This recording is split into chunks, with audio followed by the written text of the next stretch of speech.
Bumabagal ba ang pag-boot ng PC mo or laptop mo?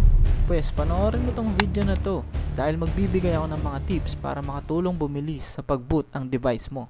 Unang tip, go to control panel, click hardware and sound, click power options, click choose what the power buttons do, click the check button, turn on fast start up, and then isave mo ang mga changes na ginawa mo. Okay, second tip, go to task manager, click start up apps, at makikita mo ang lahat ng application na nag-start up kapag pag-boot pa lang ng PC mo. Makikita mo din ang startup impact nito from high, medium to low.